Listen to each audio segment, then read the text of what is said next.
Welcome into the Women's Basketball Podcast, your one-stop shop for all things women's college hoops, WNBA, a little unrivaled as well. Mia O'Brien, so excited to be joined by my co-host. He is back off of paternity, off of ACC Media Days, the one, the only SB Nation's Mitch Northam. Mitch, it's been too long, my friend. Happy to see your face. Happy to be sitting down to dive into everything we missed and everything that is to come here in the next week plus of women's basketball. Yeah, I'm alive. Baby's alive. Wife is alive. Everything's good. Baby is 1 month old today. Love it. I'm 1 week back at work. So yeah, I was at ACC tip-off last week. Apologies to our listeners for some audio issues that we encountered, but hopefully you can get through those and listen to some of the cool conversations that we had with some of the coaches and the players there. And I'm back at SB Nation as well. So you can head over there and read all the stuff I'm writing about as well. One question from ACC Media Days, because we will kind of look back a little bit at the Media Days circuit, because there was one big name that was, involved in Media Days and now is suddenly out for the year, that being Chloe Kitts of South Carolina. We will not bury the lead. She is now out for the season. We will circle back to that. But from ACC Media Days, Mitch, obviously I would think the headliner, and you can tell me if I'm wrong, if the sentiment in the convention center, in the hotel, was that Hannah Hidalgo is right now the star of the ACC, even if she may or may not have run much of her team from last season off. Yeah, I think so. I kind of asked Hannah about that, actually, just sort of, Juju Watkins is out for the year. Paige Beckers is gone. There is a little bit, I think, of a stardom void in women's college basketball entering this season. And I think that a lot of people are expecting Hannah Hidalgo to be one of those players who steps up and fills that void.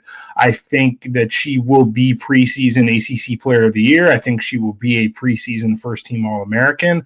But yeah, you look at Notre Dame's roster, she is the only returning starter. I just flat out don't think that they even came close to replacing the talent they had last year. And that's even if you take Olivia Miles out of it, like Sonia Citron, Maddie Westbeld, Kate Koval, Leah Tu King.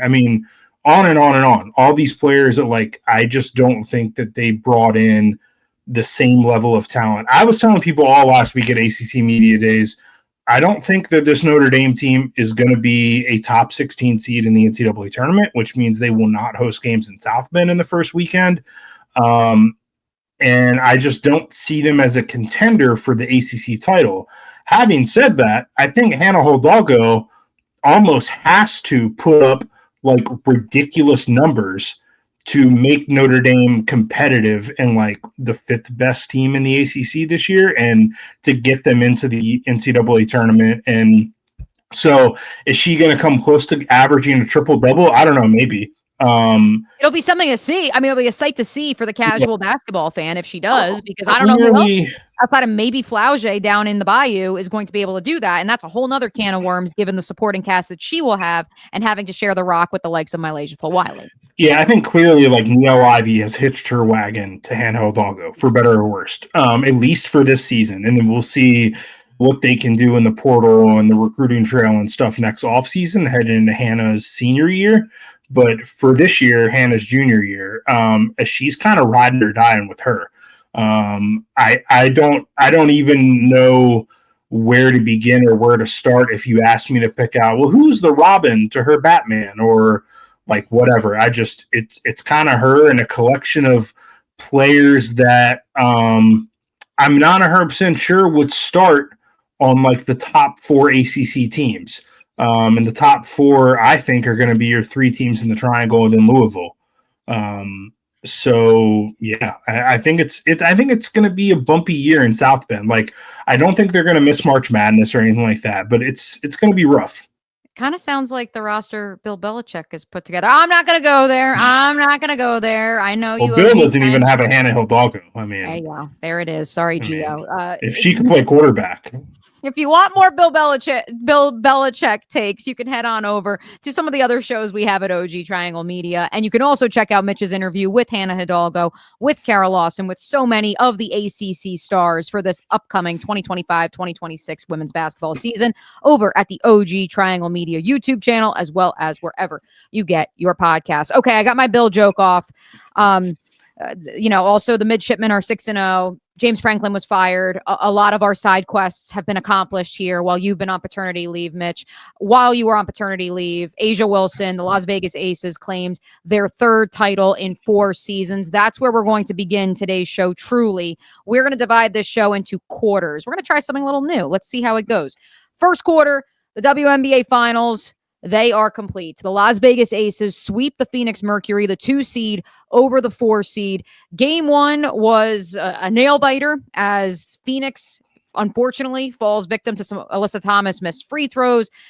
The Aces come back with a 22-point fourth quarter. Phoenix just 15 points in that fourth quarter. The 3 couldn't fall. Game 2 in Las Vegas, an absolute demolition derby from the Aces. I feel like they had one of those in every single playoff series. Then in Game 3, that is the Asia Wilson, Michael Jordan moment. It's probably the reason, which we're going to get into. You saw so many Phil Jackson, MJ, Becky Hammon, Asia Wilson comps in Game 4.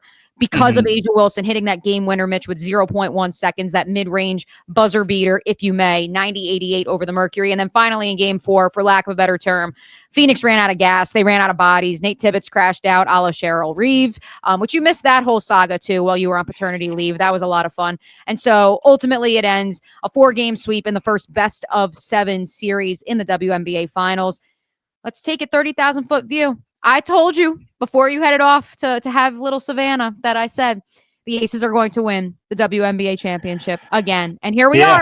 That's what happened. Yeah, I have to eat some crow when it comes to the Aces because I was August wrong. 2nd, we both wrote them off. I go back to, when I saw them in person. When was that? In July? I saw them in July and it was bad. When they lost to the Mystics at George Mason. And I just didn't think that team was capable of making a deep playoff run. And then, of course, they rattle off all those wins in the regular season, and Asia Wilson sort of emphatically states her case as the MVP, which I think deservedly she won.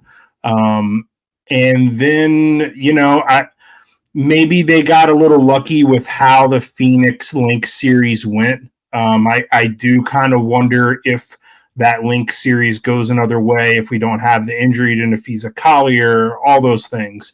I wonder sort of how a Lynx Aces matchup would have played out.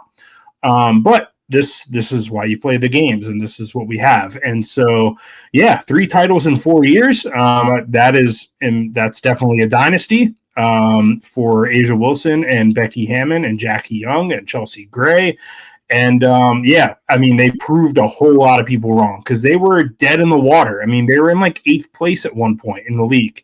And so to surge all the way back, to figure it out on the fly, to build the plane as they're flying it, so to speak, it was shocking to see, as I was able to just to kind of catch, some scores and some highlights here and there while I was out. Just ridiculously impressive. It's ridiculously impressive, especially considering while we're on the subject of giving out apologies, we both roasted the Jewel Lloyd trade in retrospect throughout the summer because Jewel Lloyd, of course, went from the starting lineup to accepting a role as the 6th woman off the bench. That's part of what sparked a 17-game win streak for the Aces. She certainly showed out in the finals, in that final Game 4, that series clinching Game 4. She had 12 points, so she scored in double figures. Dana Evans really found her stride in the postseason, coming off the bench with 10 of her own. Asia Wilson, though, for me, is the storyline in this one. Ultimately, and that's why I am glad, with all due respect to Nafisa Collier, that Asia won the MVP award. Because, as Rebecca Kopelman, when she filled in for you, Mitch, the two of us debated it every single week. It felt like this idea of what is an MVP, and the thought of, is the MVP the player who means the most, not just to the league, but to their team? Because when you subtract them out of the equation, the team is dead in the water. And that is what the Las Vegas Aces were, even when they were winning 17 straight games. If Asia Wilson's not on that team, that team doesn't make the playoffs, and we're both not far off. And so a credit to Jewel Lloyd, a credit to Chelsea Gray that they were able to turn it around, especially Gray in the early goings, first 2 months of the season, really wasn't the point guard that so many believe her to be. And so good to see those two veteran players really show up in this finals in particular. Is A'ja Wilson the greatest WNBA player of all time? So that's part of why I wanted to bring up Game 4 when the images of Phil Jackson and MJ are put next to Becky and A'ja. Like, I am the one who has sat here, and you've sat here too, and we've talked about comparing Caitlin Clark to Dale Earnhardt, the greatest, arguably, correct me if I'm wrong, NASCAR driver. Oh, for sure, in my opinion. Caitlin Clark has played in the league for essentially a year and a half, and we're willing to put her there. There are those who will also be willing to put her in the Tiger Woods conversation. And so it's interesting because if we're willing in the moment to say, no, this isn't recency bias, like that's who she is. Therefore, the fact that we are also jumping to, okay, well, A'ja is Michael Jordan. Like, I don't know. I don't know. I don't know. And I also do want to shout out friend of the pod, Katie Barnes, because she had a great story for ESPN.com. But I loved this tidbit that she had, and so did she, about Bill Laimbeer sitting A'ja Wilson and Jackie Young down early on in their careers. Because people forget, Becky Hammon didn't get there until 4 or 5 years ago. Like, this was Bill Laimbeer's team, LOL, Detroit Pistons of the 90s. And he told them, you two are a team forever. Do not ever leave each other. I am wondering how Kelsey Plum felt about that. But ultimately, Mitch, that's why I think this idea of, I would sooner say Steve Kerr and Steph Curry, I would put in the Phil Jackson, Michael Jordan category than I would Becky and A'ja. And maybe that's me overthinking it. Yeah, I don't know if I want to go there with like the Phil Jackson, Michael Jordan thing. I thought that was a little much. Yeah, but 3 and 4 years, like that's not something a lot of people have done in any sport. Like, I think in any sport, like if you win 3 championships in 4 years, we consider that to be a dynasty. And so, like, you're talking about, we mentioned Bill Belichick earlier, like, the Patriots runs with Belichick, the 90s Cowboys, all that good stuff. I just look at A'ja Wilson, and she already has 4 MVPs, which is the most ever. This league is still relatively young, but no one has ever won 4 MVPs. Cheryl Swoops, Lisa Leslie, and Lauren Jackson each have 3. Elena Deladon and Brianna Stewart each have 2. So do Cynthia Cooper and Candace Parker. So she has 4 MVPs. She has 3 titles. She has 2 finals MVPs now. She has 3 Defensive Player of the Years. She's a 7-time All-Star. She has 2 Olympic gold medals. She won a college national title. Yeah, I think in terms of just like WNBA status, like I wouldn't call her like the greatest college player of all time.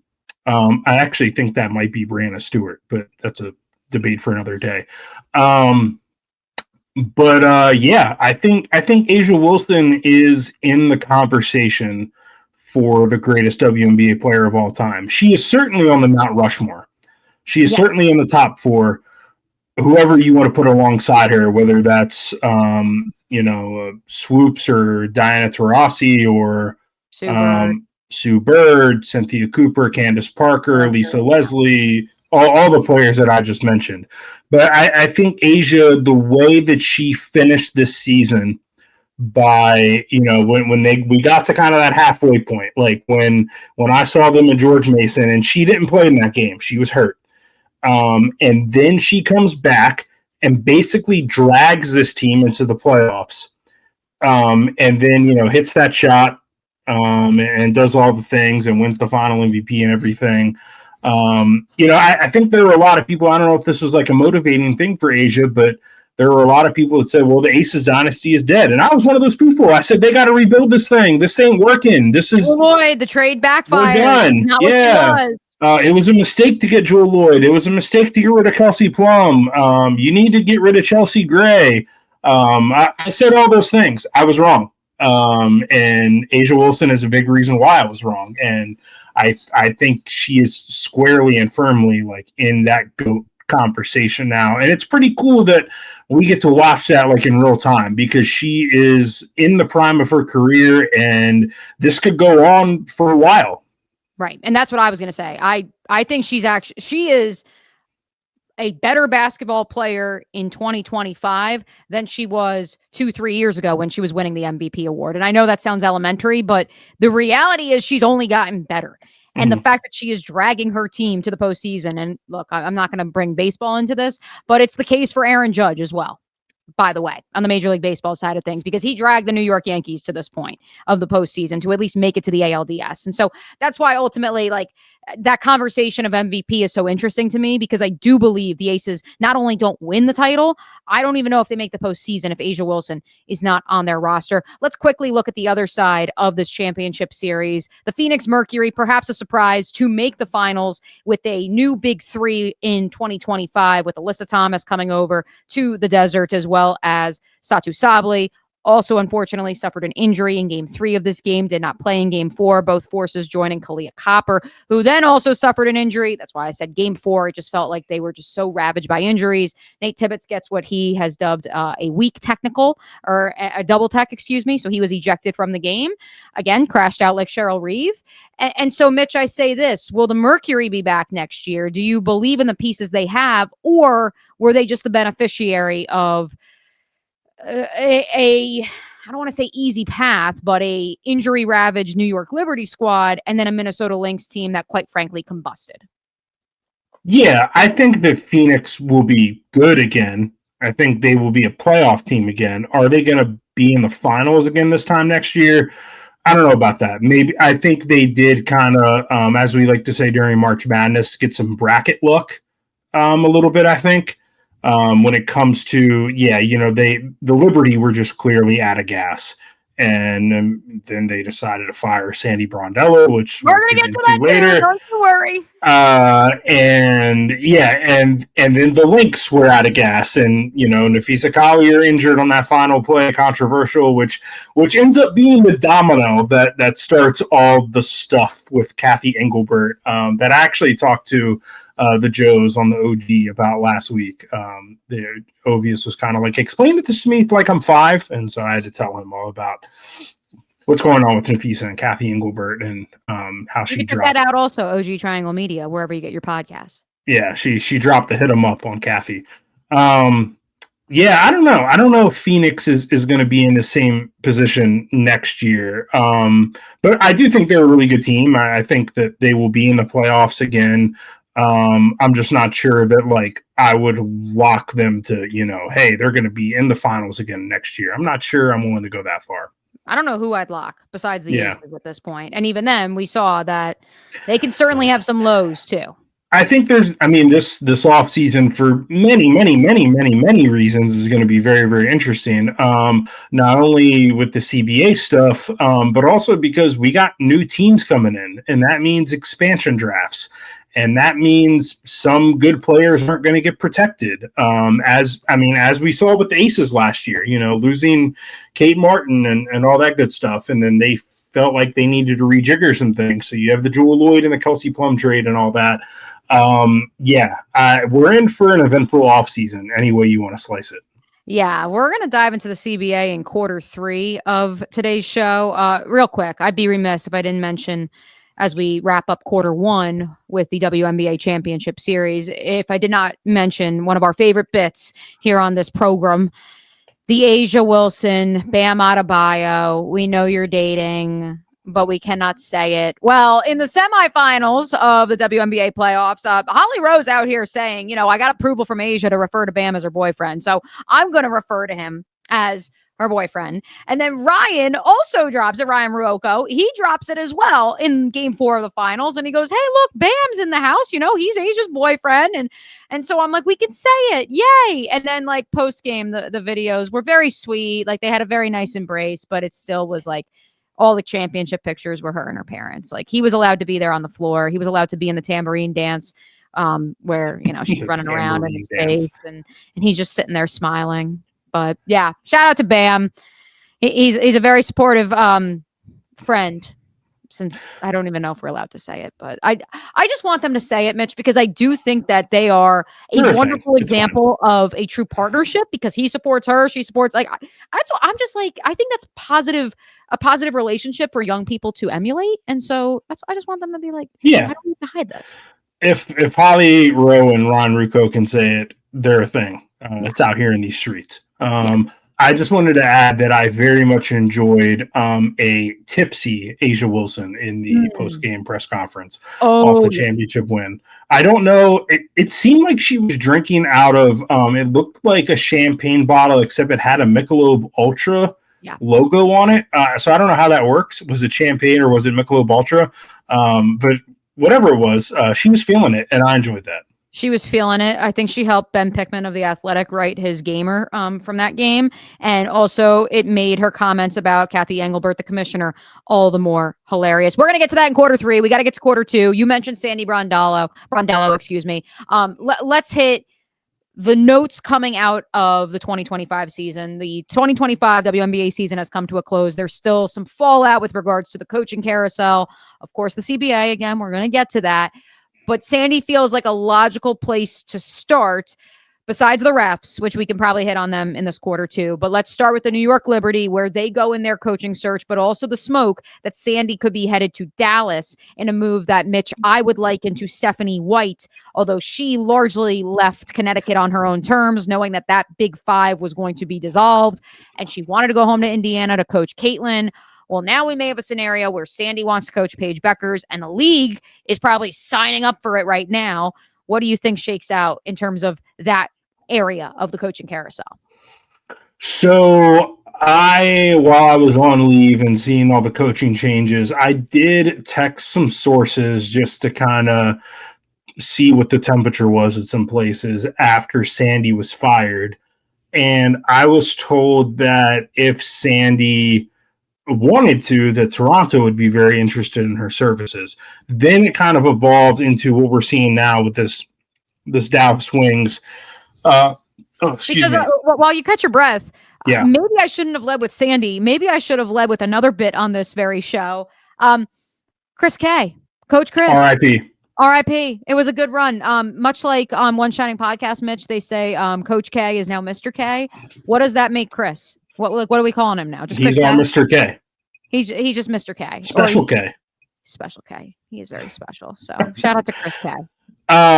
So yeah, now the Sandy Brondello thing has evolved into the Dallas Wings. But then I saw this tweet from Skim Milky, who knows everything. Ask Amy Fudge. She knows everything. Might be familiar with that account, who tweets out lots of scoops when it comes to transfer portal stuff and coaching changes and the whole thing. And they said that, yes, Sandy Brondello is a front runner in Dallas, but also a Big 12 coach could be in the mix. And I didn't really have to scratch my brain too hard to figure out what Big 12 coach could be in the mix, even though I did text some sources to confirm this. If a Big 12 coach gets the Dallas Wings job, it's going to be Nikki Collin.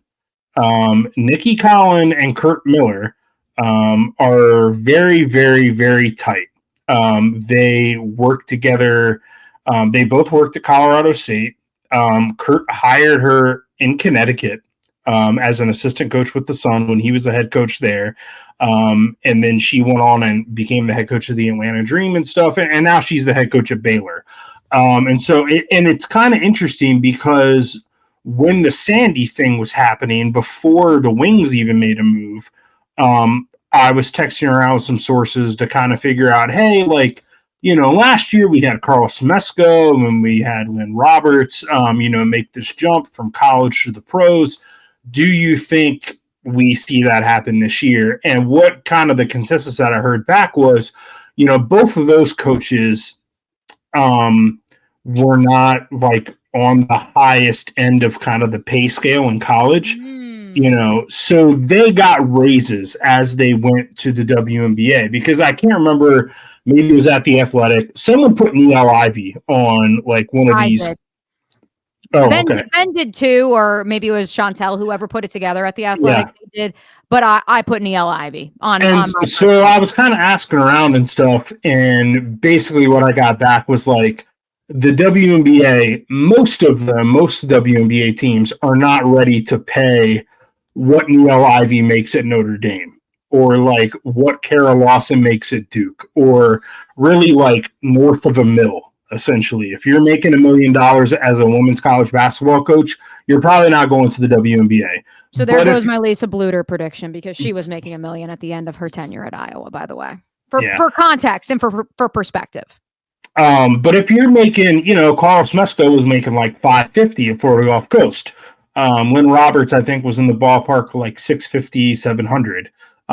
If you kind of strike a chord with the right coach who says, I'll take a little pay raise. And also, if you find a coach who's just ready to kind of get out of college, and we do have a lot of coaches who are ready to be done with everything that goes into being a college coach. Nell Fortner, one of them recently, then maybe you can find your way into hiring a college coach. But the consensus that I kind of got was like most WNBA owners are still not ready to pay like top tier like college money. Which brings us back to Nikki. Right.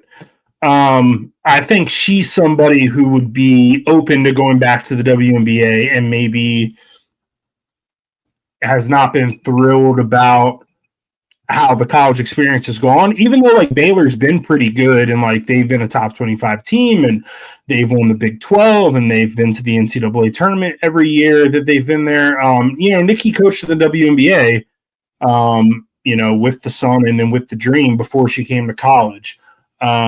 So I think she would be open to that, especially she would be open to working with Kurt Miller, coaching Paige Beckers. Would be a big selling point there.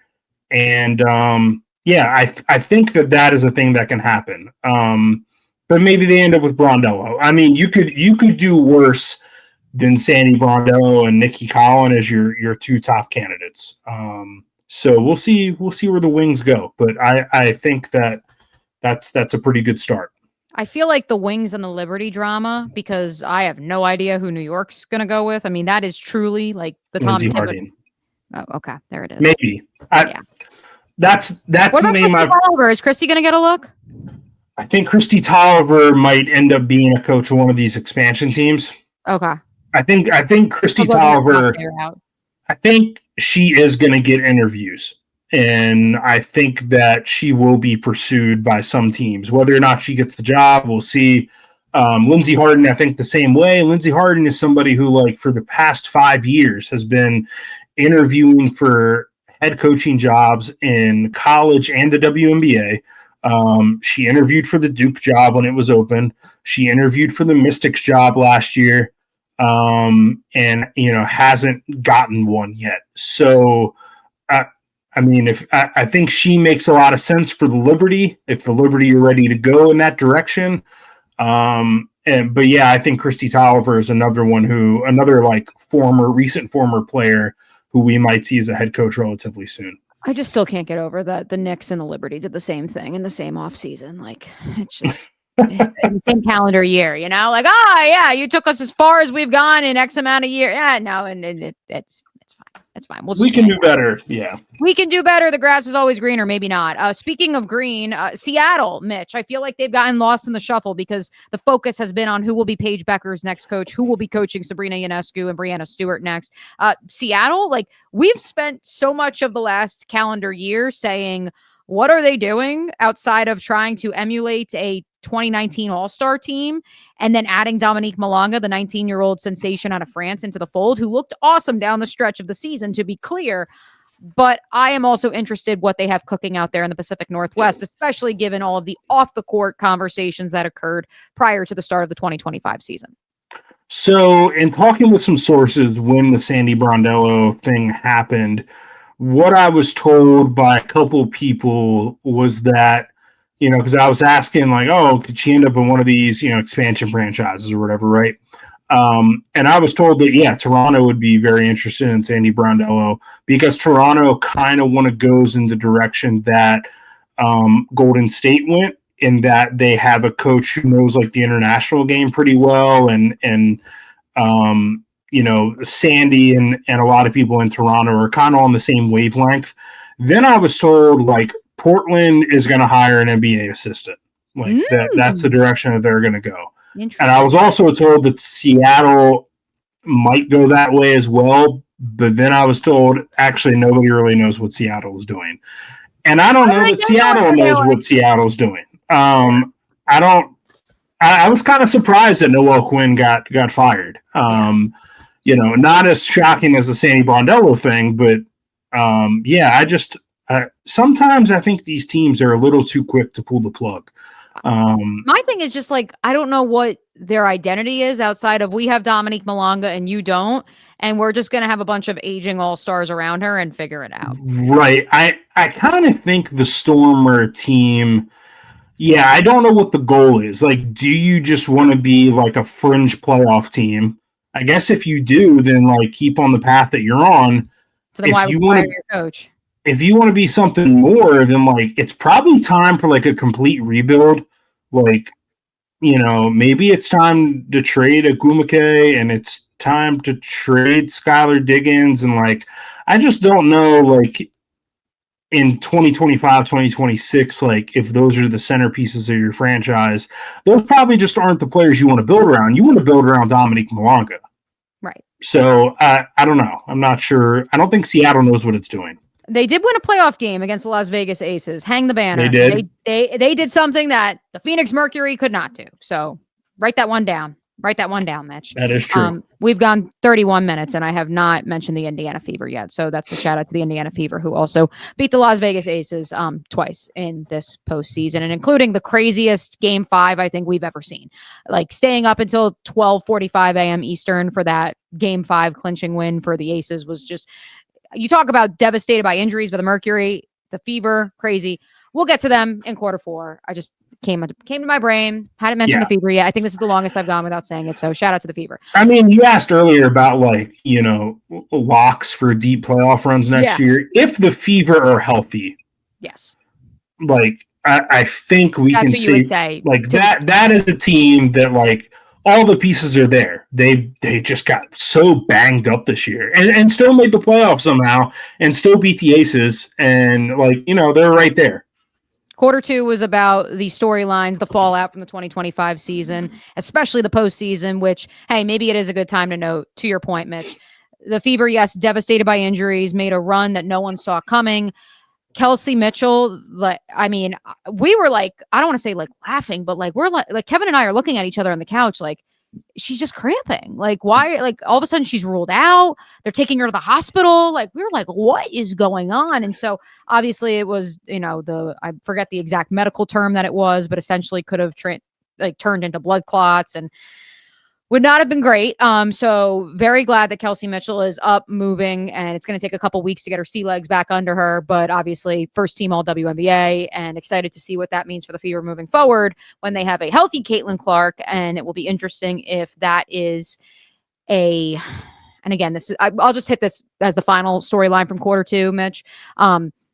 The idea of Caitlin Clark putting on muscle mass and not playing basketball for 4 months for the first time in a 19-20 month period of the calendar. I am curious if she would take that back. Not that she would play an unrivaled, but that would she have put on so much muscle mass? Was that, and I'm not a sports scientist or psychologist, so I don't have the answer to that. But I am curious if maybe that additional weight mass that she suddenly was carrying played a factor in the soft tissue injuries we saw her suffer throughout the course of the 2025 season. Yeah, I don't know. That's interesting. That's an interesting theory. I'm in football, so that's why I think like that's going to be something that if I'm in the medical field, I'm intrigued by. Because I am also not a sports scientist. However, I thought it was interesting in Caitlin's exit interview when she was asked kind of, hey, what does your offseason look like? And she said her top priority is USA basketball. Yes. I thought that was interesting, which means that I might be seeing Caitlin Clark here in Durham soon if they're going to have Team USA camps around Duke. I don't know that they will. But there's a qualifying tournament this spring, that the Americans are going to play in, and then of course we have a World Cup next summer in Germany. But typically the head coach of the national team, usually that's kind of wherever they are, that's kind of home base for Team USA. So I kind of wonder if we'll be seeing some of the Americans here in Durham. Surprise if you didn't hear, Caitlin Clark's coming to Jacksonville at the end of the month, but we'll get to that maybe later. Wait, for what?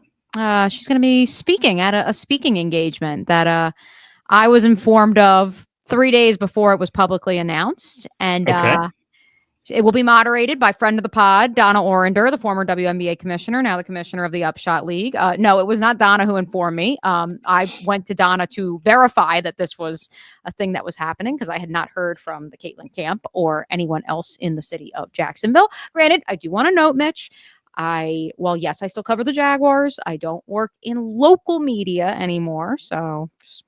But yeah, no, Caitlin's coming. I'm really excited. We're going to be bringing a bunch of UNF student athletes over there and excited to hopefully catch up with 22. So so Caitlin's coming to Jacksonville, potentially going to Durham. But to your point about her exit interviews, that seems like a logical segue to quarter 3 of today's program.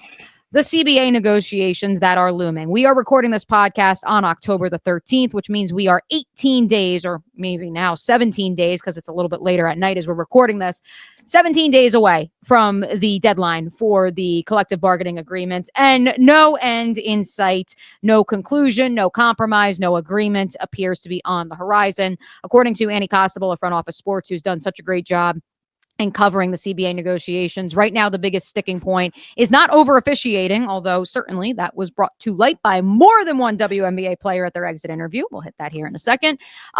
There is not going to be, as of now, a $1 million supermax. The supermax would be closer to $850,000. Currently, the supermax is $249,444. So obviously, there would be an increase, but not quite the increase the players want to see. The vet minimum is currently $78,831. That would go up to $300K.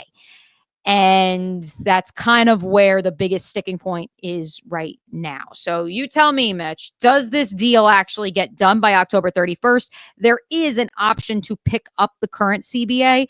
I'm leaning that way. I think they're just going to pick up the option. There's going to be an evaluation of Kathy Engelbert as the commissioner, for better or worse, over the next 6-7 months, which could even derail these negotiations further if they are to extend into 2026. But ultimately, I think that is where we are headed. He needs a drink of water because he needs to think about this. I don't really know what's going to happen. I tried, I saw Lindsey Gibbs at ACC tip-off, and we talked a lot about this, and I don't think they're going to hit the October 31st deadline. So then the question is, okay, if they don't hit that, can they at least avoid a lockout and come to an agreement in some window of time, whether that's November, December, January, whatever. I just wonder now if this relationship with Kathy is beyond repair. Just everything that's been out there. And I mean, basically, it all starts with Nafisi's statement, right? She reads that statement. She puts all this stuff out there. She said this about Caitlin Clark. Did not deny. Let the record show she did not deny it. She said this, she said that, da-da-da-da-da. And basically, and then you have Kathy's press conference, which was not a good look either, where she basically, on a couple things, was kind of forced to call Nafisa a liar, which was not great. She didn't do that in the statement like that. My thing is, if that conversation, especially the one regarding Caitlin Clark, Angel Reese, Paige Beckers, if those comments were made in reality, then, or excuse me, if they were fabricated, if that was Nafisa kind of embellishing, that should have been item number 1 in Kathy's statement. And it was never referenced. And it should have been an emphatic denial. Yes, and it was not. So therefore, you leave the door open, which to me says that it was a reality, that she did say that. And what she did instead, which I thought was super, super weird, And I don't know what PR person was coaching her through this, but this was a mistake, I think, is like, and well, it's kind of the Trump playbook if you think about it.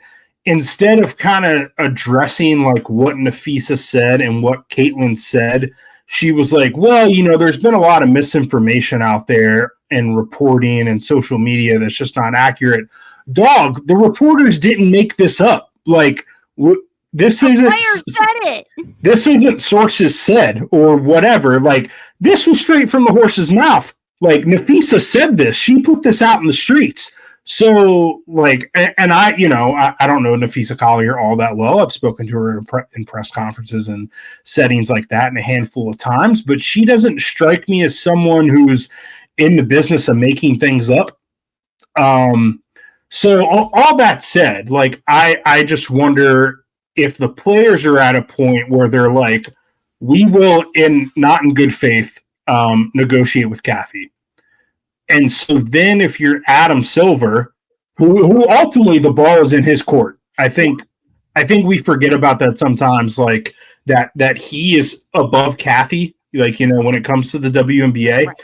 So if you're Adam Silver and you're the owners and it comes to this situation where like there's just so much animosity here and the players don't trust her and they won't talk to her. I mean, like, in professional sports in general, the commissioner is not a well-liked person for the most part, like when it comes to the players or the coaches or whatever. Or the fans. It's normal for the commissioner to be booed at a championship event, folks. The commissioner is basically just someone who acts on behalf of the owners for the most part in most sports. Which, by the way, owner Mark Davis told reporters after Game 4 of the championship series that he has not heard anything about the CBA. Nothing has been presented to him. Yeah. And you have Mark Davis and, the owners of the Liberty, like they're part of like this new wave of owners who are very much, I think, on like the player empowerment side, so much to the point where those teams have gotten penalized for basically giving players extra benefits and flying them across the country because, there's Delta cancellations and teams are having to forfeit games. Or paying them extra through like a tourism deal and circumventing the cap and stuff like that. So I just, ultimately my point is like, I just wonder if this thing with Kathy is beyond repair. I guess we'll see. I guess we'll see if they negotiate with her or not. And then I wonder, okay, so if they do come in agreement with the CBA and they get that done and stuff, how much longer is Kathy going to do this? Like, and subject herself to everything that she's been subjected to? Because not only like do you have, getting, I think rightfully so, getting called out by Nafisa Collier and stuff like that, but then you have, I think some people in the media who saw an opportunity to parachute in and say, oh, I can beat up on Kathy too. Let me write a column through the prism of Caitlin Clark and only Caitlin Clark and tell you why that Kathy is the worst commissioner of all time. My mom texted me yesterday. She's like, I love SVP. Did you see his one big thing? I go, Mom, that was 2 weeks ago. I don't know how to break the news to you. But hey, at least it's getting it into the mainstream. And this idea of a lockout could be a real possibility. Again, I think that they will come to some form of some compromise because I think that the players recognize not just their own value, which is why this could head to a lockout because they know their worth now, but also because they recognize that the health of the league is at stake. And if you are not playing basketball, then you are putting the league behind the 8 ball once more. Mm. And so I think they're going to come to a compromise. That's why I think it's going to be like a 1-year temporary agreement. And I think that the players' hope is that Kathy Engelbert will be ousted during that year and a new commissioner will be installed. But we'll see. I think that the next big point, and this hasn't really been discussed, at least been put out there that I've seen outside of that report from Annie at Front Office Sports, is the officiating. Obviously, Nafisa had some very poignant words with regards to the officiating, especially in that Lynx Mercury series. And then, of course, Cheryl Reeve had some even more pointed words when it came to the officiating and this idea of both in the NBA and the WNBA. How are you developing your officials? I would argue that the issue exists in the National Football League. It also exists. It exists everywhere. It's every. So that's where I don't think that like things like that, I think are going to be, Mitch, I think they're going to be put on the back burner for whatever agreement they come to here in the next 17 days or 2 months. I think that that's going to be pushed to the back burner, but I do think it's something worthwhile. And we're going to hit on something else in just a little bit that I think hints at the evolution of the league. But I think those items are going to have to be pushed to the bottom of the agenda because the real goal is they need to be playing in 2026. And both sides know that. But I also think that, and I salute the players who know their worth and know that they are the commodity that actually puts butts in seats, not Kathy and her various marketing deals, and also private equity, which is like the buzzword these days between college sports and professional sports too. So yeah, I would just say about the officiating. I mean, like it's a problem basically nationwide in pretty much every sport, all the way. I mean, you can find lots of stories about sort of like officiating shortages at the youth and like high school level. And I mean, straight up, like the biggest problem is like, these officials and referees are not paid well enough to endure the harassment that they are subjected to. And so therefore, like the best ones leave the profession. Or make a full-time salary, by the way. Right. So it's like, yeah, I mean, all these referees, like in college and stuff, most of them are paid per game. Yeah. And that's why you have the situation where you have like TV Teddy doing 15 games in 15 days, flying across all the country. And you have these officials that are just like burnt out because it's just like, well, I'm just going to do as many games as I can. I mean, I think the system, like with officiating and how they're paid and how they're, how they're developed, like officiating is a thing that like you have to develop into. Like, where do you do that at it? There's not an officiating school. Like, I just think the whole system is kind of broken in a lot of sports, but especially basketball. Yeah. Human error is part of the game.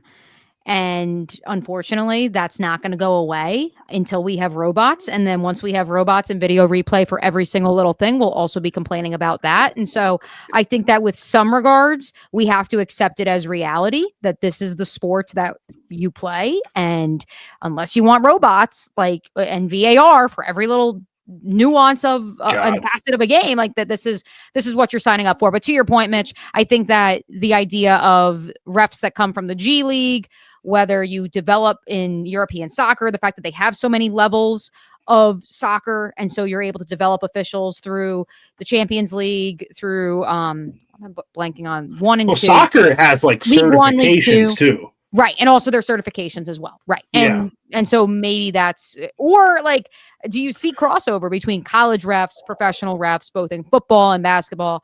Again, I think that's going to be pushed to the bottom of the agenda. I think the goal right now is to get some sort of deal done that ensures the WNBA plays in 2026. Let's make the turn for quarter number 4, Mitch. We let off with it, but we'll hit it once more. Chloe Kitts has torn her ACL. The South Carolina star will miss the 2025-2026 season. You noted that Hannah Hidalgo has to seize the throne. Or if it's not her, it's got to be Flau'jae Johnson. It's got to be Lauren Betts. It's got to be one of the players that you wrote about at SB Nation earlier today who ascends to that Juju Watkins, Caitlin Clark throne. Paige Beckers now off to the W.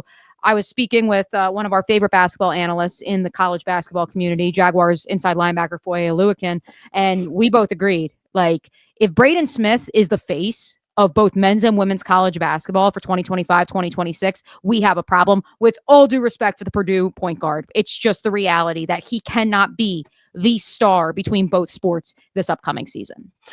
Yeah, I think in women's basketball, I think that vacuum will be filled. I think like Hannah Hidalgo is a star. She is someone people tune into. I think at UConn, you still have AZ Flood, you still have Sarah Strong. I think together, like that, they will have some star power. Lauren Betts is somebody that people are going to watch. I think Michaela Blakes is somebody that really has the potential to, and she stayed. And she stayed to rise up and be like a kind of box office must-watch player. Olivia Miles now down at TCU, like that's going to be fun to watch. Saw what it did for HVL, so there's potential in Fort Worth. I mean, one of the reasons I was told that Tanaya Latson went to South Carolina is that she was tired of basically playing in half-empty arenas at Florida State. And so, she's going to a team now that is heavily, heavily, heavily, heavily covered.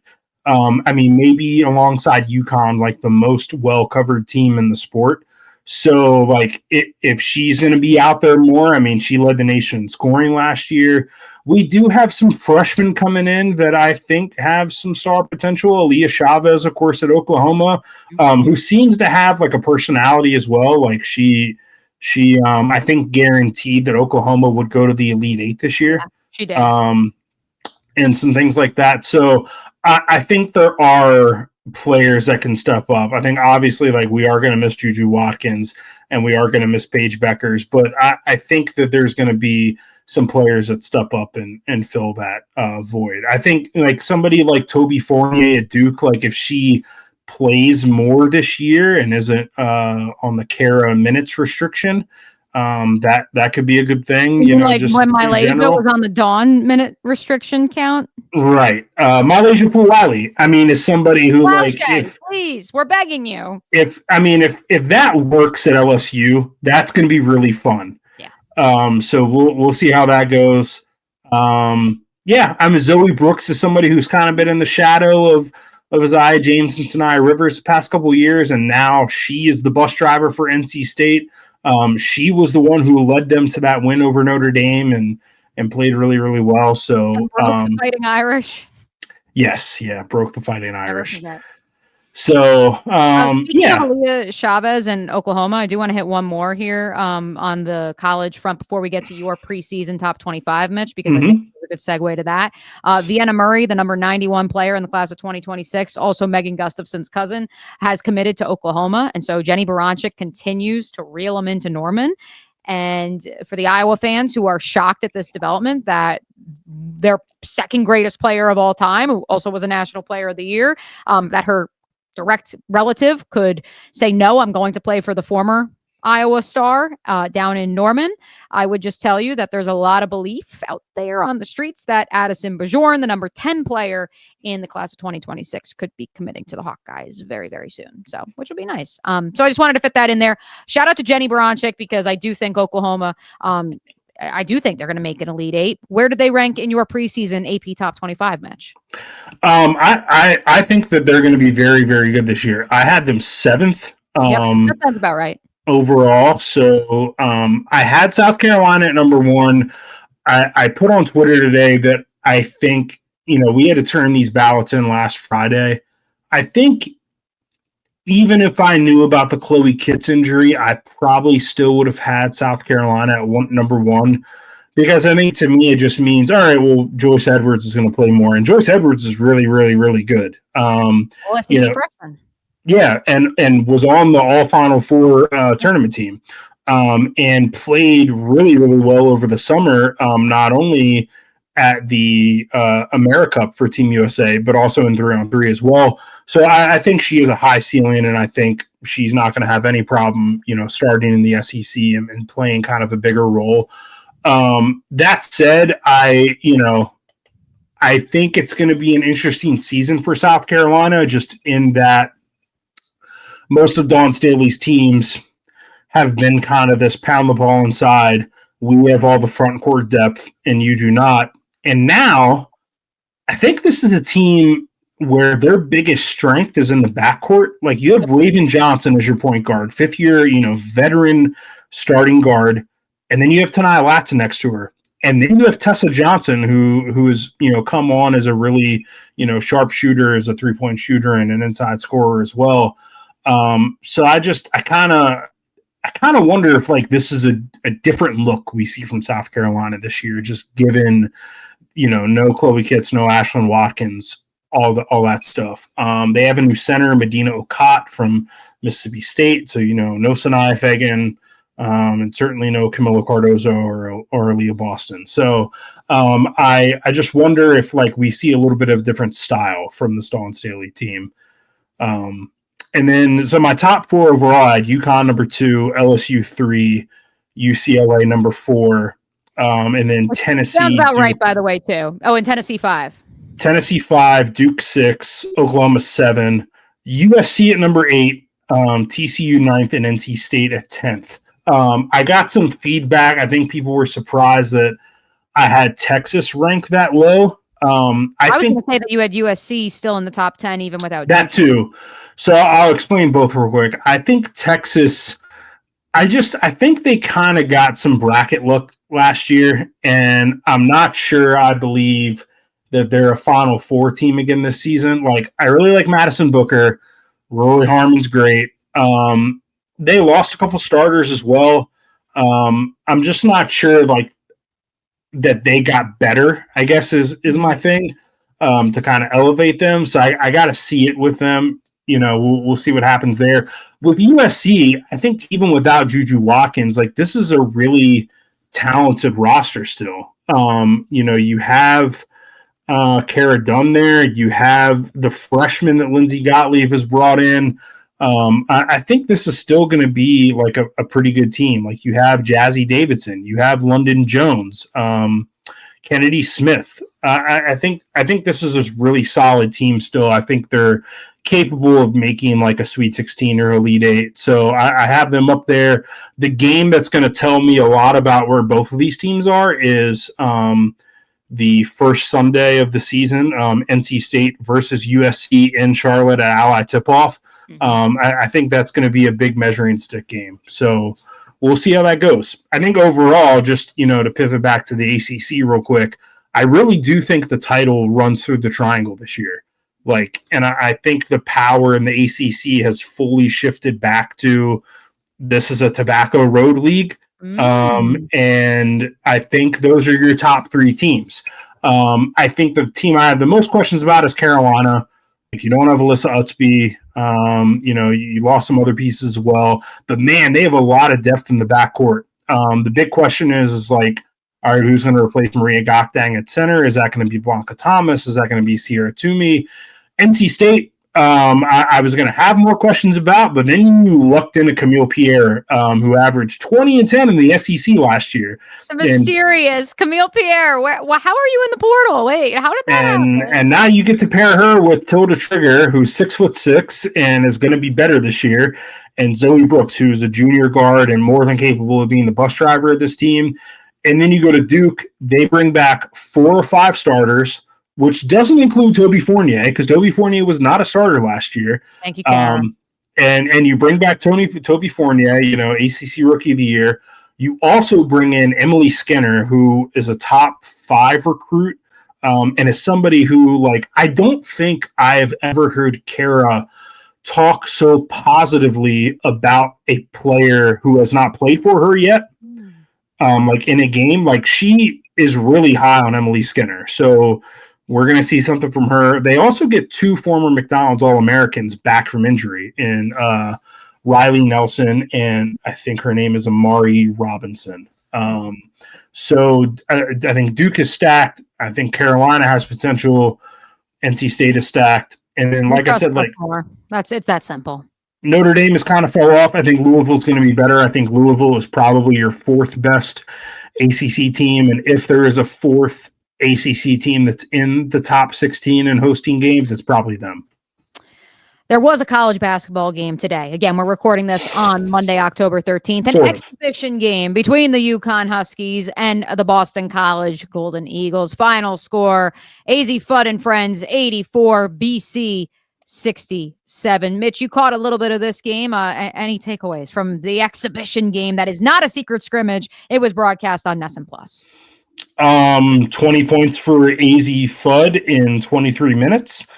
17 points for Sarah Strong in 22 minutes. That's your key ingredients. Also, Sarah Williams, the transfer from Wisconsin, played well, 15 points. So I think, like, the pieces are coming together. Caroline Ducharme got in the game. That was awesome to see. UConn has a lot of pieces this year. I guess just, like, my big question with them is, like, who is going to be your initiator on offense? Like, Paige Beckers had the ball in her hands a whole lot. And I know that, like, we all love AZ Fudd, but AZ Fudd is not a point guard. She's not really somebody who can create her shot for others. Sarah Strong, really, really versatile. I think maybe capable of playing like that point forward role, but we just have to see it. So is it her? Is it KK Arnold? Is it the transfer that they got whose name escapes me right now? Back for another year. I would think it'll be KK then. I mean, I don't think she's going to be like, dropping double figures in the scoring department every night. Kaylee Heckel, the transfer from USC. She's another. Yes, yep. She could be that player as well. So I just kind of have to see it. Like that's I think why I put South Carolina number 1 is like I have the least amount of questions about them. Yeah. That makes sense to me. Makes sense to me. Final note here in this final quarter before we get out of here. The Upshot League has announced its team names. Of course, the Upshot League was announced, I believe it was like 3-4 months ago now, Mitch, as like an additional professional women's basketball league that would run concurrently to the WNBA season. When we first heard about it, I know we kind of looked at each other, scratched our heads and said, but why? I don't know because I haven't actually sat down with the powers that be, but I'm hoping to do that here in the next few weeks. If they can promote that league, and I've felt that way watching their Jacksonville introductory presser for the Jacksonville Waves, which actually is a really fun story. If you go and you look it up, the Waves, it's not just the ocean waves. It's actually the WAVES were the women who worked at Naval Air Station Jacksonville. That's what they called them back in the 1950s and World War II. So that's a really cool homage. I really liked that. But one thing I took away was that they stressed that there are not enough roster spots in the WNBA for professional women's basketball players right now. And we want to give them a way to continue to play in the United States and play in front of American crowds. And I believe, and again, I don't want to speak for Donna Orender and what they're building, but I believe if they can pitch this and eventually whoever the leader is of the WNBA, besides Adam Silver, if they can pitch this as, hey, we're the either official or unofficial G League, to your point about officiating, to the idea of where do you develop talent, I think that is a viable avenue if they choose to lean into that niche. Yeah, I'm definitely going to check it out. I saw the stuff that they announced in Charlotte, the Charlotte Crown, I believe is the name of that team, which will be coached by Tricia Stafford Odom, who was most recently the head coach at NC Central, previously an assistant at both UNC and Duke under Sylvia Hatchell and Joanne P. McCauley. I'm going to check it out at some point in the spring, when they start up. I would just say people in the Upshot, if you're listening to this podcast, add me to your email list and let me know when you're going to do things like announce the team name for Charlotte. I was just in Charlotte. I could have been there. How far is Greensboro from you? Is that further than Charlotte? No, Greensboro is closer. Okay, but there's also a Greensboro team. So you've got the Greensboro Groove, the Charlotte Crown, the Jacksonville Waves, and the Savannah Steel. Greensboro Groove. Cool. Yeah, I'm going to check it out at some point. I mean, those team names are not any worse than what's an Unrivaled. We like the ones in Unrivaled. Come on. Do we? Hooty, hoo! All right, Mitch. I'm going to be on site next Monday for not the Caitlin Clark interview. That's October 29th with the Florida Forum. That'll be, I'm sure, documented on a later podcast. I will be on site hosting the ASUN Media Day for the very first time. It will be here in the River City. That is Jacksonville, FLA, as ASUN headquarters moved here to Jacksonville last year. The entire tournament, both the men's and the women's, will take place, or at least the pivotal elimination rounds, will take place here in Jacksonville. And so excited to start and finish the ASUN basketball season here in Jacksonville. What do you have coming up for us here between SB Nation, OG, and much, much more? I am just working away at stuff at SB Nation. I actually have a story coming out tomorrow about how Kara Lawson is going to juggle her Team USA obligations along with Duke, because that qualifying tournament that I talked about, it's going to be played basically in between the end of the ACC tournament and the start of the NCAA tournament. So I'm going to guess that we're not going to see Kara Lawson down in Puerto Rico all that much with Team USA during that time. But I talked to her about that. You can also listen to my full conversation with her on our YouTube channel and your podcast feeds. I am also going to a mid-major media day this week as well. I'm going to the Big South Media Day in Johnson City, Tennessee. So, like Darius Rucker. So I love that.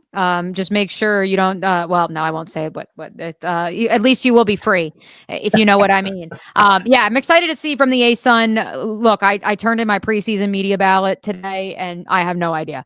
These rosters at the mid-major level have been just so decimated by the transfer portal, and it's funny because the one tried and true, and it's no longer what it used to be, is Florida Gulf Coast with Raina Harmon now as the head coach. And I am in a very unique position where I've covered Florida Gulf Coast now for a couple of years, of course, covered the Iowa Hawkeyes, believe in what Raina has been able to do out there in the Midwest, now going to bring it down south. And shout out Sid McCaskill, listener of the pod, assistant coach, FGCU alum. We got to get Sid on the pod at some point, but yeah. I trust that while Carl Semesco, Courtney Lyles and company may not be there, I still think they're the class of the conference. But we'll see, because I do like what our local squads here in Jacksonville may or may not be cooking. Yeah, I like Florida Gulf Coast. If you put a gun to my head and ask me to pick an ASUN winner, it's always Florida Gulf Coast. When in doubt, just rain threes, folks. Rain threes. Now it's Raina threes. He is Mitch. I am Mia saying here we go, folks. We'll catch you next week. Deuces.